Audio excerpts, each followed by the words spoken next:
so that's significantly less than what they were saying before, and I am A-okay with that.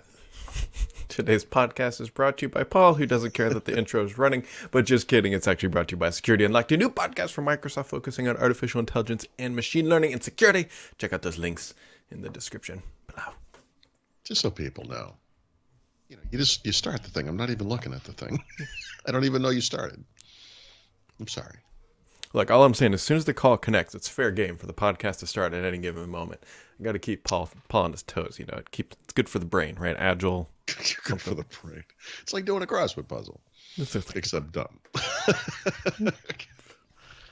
Anyway, for everybody who's been holding their breath about Windows 10 21H1, trying to learn all the ins and outs and the final DOS details, Microsoft finally came out and put a stamp down and said it's happening in the spring, and there's 3 updates. And here's a major list of all the new features. This page intentionally left blank. I think all features relate to Windows Hello cameras or something like that.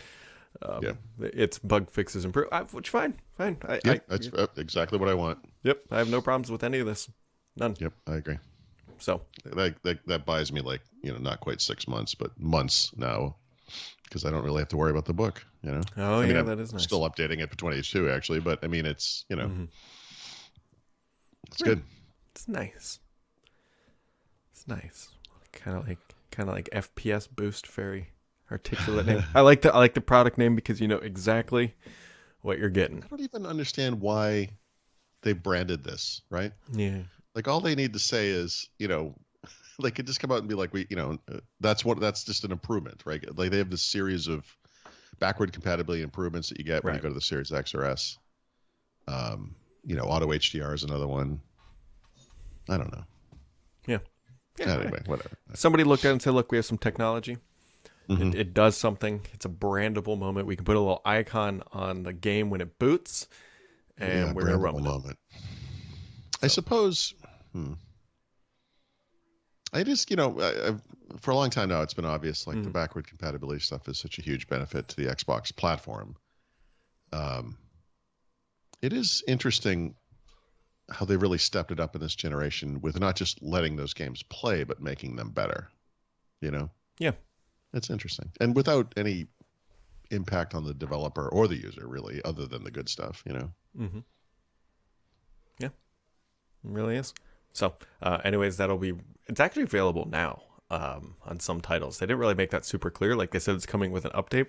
But what I think is actually coming with an update is just the icon that says it's enabled. Like, I'm not even kidding. Right. So some of the titles, there's only 4 or 5 games they mentioned. Yeah, but 5. I think, and they're not. There isn't one I could pick out off the top of my head where I'm like, oh yeah, that's a good game. Yeah. What do you mean, UFC 4? I'm sorry, that's not true. I'm sorry, I'm mixing this list up. Dirt 5 is in there. Yeah. Sorry. Actually, there are a couple of really good ones. I apologize for that. I was thinking of the list of games they added touch controls to actually starting today on xCloud. It was a list of also 5 or 7 games or whatever, and I was like, I don't recognize any of them. Yeah. Just what I screwed up there, because actually the list of games they are enhancing with FPS boost is pretty good. I'll just keep digging. Just scaling it back from the cliff, Brad. See what can happen. You make a mistake and you just admit it and you move on. That's good policy. Yeah. In other news, Paul and I are rich. All we got to do is move to Australia, which I think is on the agenda. We'll solve all our problems. You want to solve? How far away is Australia? Australia is basically like halfway to the moon, right? Right from here. I have been to the land down under. It is far away. It's a 24-hour flight or 24 hours of traveling. New Zealand, not Australia, but yeah, it's gonna cross a lot of water. Yeah, you gotta, and then you land, and they all still speak English, and it's all just like you felt like you're like I arrived in British Columbia somehow. Yeah, that's what it feels like. When we got there, I remember we came out, it was like a Whopper or Burger King or whatever. It's like the first thing we saw. I'm like, oh great, Anyways, thanks to our friends down under, we will attempt to offend you a little bit more as the weeks go on. We shared a joke about Brad and I living Fonzie style over Kyle's garage. I look forward to that. It will be fun. You know what's not going to be fun, Paul? Mm-hmm. I didn't tell Paul we were going to bring this up, but we have to. Episode 1000. That's right. Less than a week away. We need to get that going. Do you want to explain how our lives are going to end? I feel like a big chunk of our professional life together has been us stupidly opening our mouths and then committing to things, and that this falls under fair. that category, right? In Yeah. other words, in our pre-BWW lives, you and I would, you and I, or any human beings, could you'd toss around ideas. You're just talking. But somehow at our company, those things become policy and then requirements, like this podcast we're doing every single day.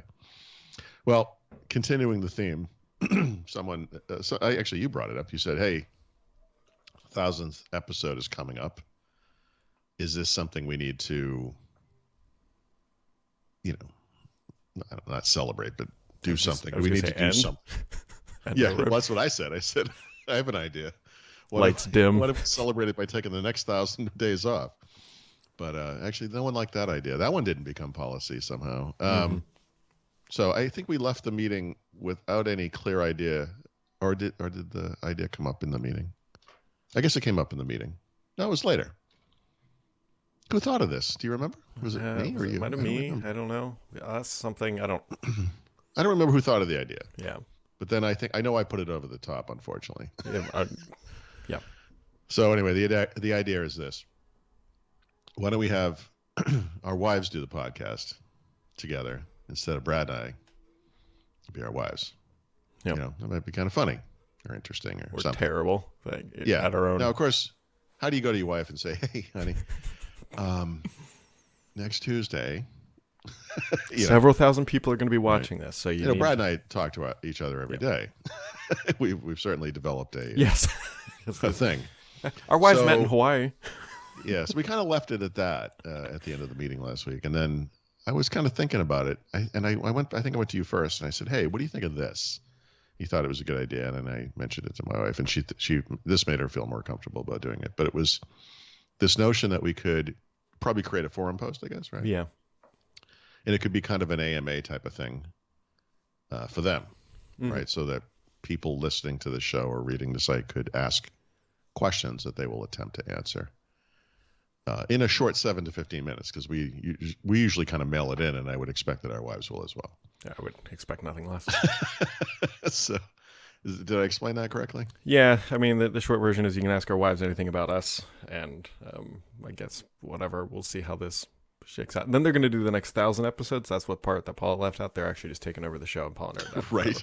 Well, no, but that's in keeping with how our company works. Of course, that's the point. Like, you agree to do something, and now you're doing it forever. Yep. So it's just within the tradition that we've established. Yeah, I'm going to ask your wife a question, and my question is going to be something like, "Is it true that Brad sleeps in a car-shaped bed?" What? Does he wear a onesie when he sleeps in the bed that I know he has? Yeah. At least it's got a good steering wheel. Wake up in the morning and go, beep, beep, yeet. Yep. That's Brad commutes to work in the morning. Okay, I'm sorry. As you can see, we set high expectations for our wives to record their episode, and we'll get those questions up. I think the questions kind of came out of a need because, well, Paul and I do this, and we have mastered the art of shooting from the hip on multiple occasions. Yes, you could say that. It is a little bit. There is a skill set to being able to just go, like turn on. My wife interviews people regularly on the phone, and actually now on Zoom and stuff like that too. I'm not sweating, by the way. It's snowing. So, it's a weird place to sweat. You're sweating from the collarbone. My collarbones are really, really wet. Yeah, I don't know. Does your wife do any of that kind of stuff? I mean, does she? I mean, she's on calls all day long. I mean, that's okay. So I mean, it's just kind of like that. They know how to talk to people. I mean, how hard could it be? I watch YouTube videos. I can tell you, people with no talent at this at all are making videos every day. Every frickin' day. It's not hard. You just got to press the buttons and Yeah. Don't worry if your co-host is looking or knows that you've started. It's fine, Yeah, anyways, today's podcast is brought to you by Security Unlocked. You can find links down in the description below or go directly to securityunlockedpodcast.com. Are we still going, or are we done? I think we're done.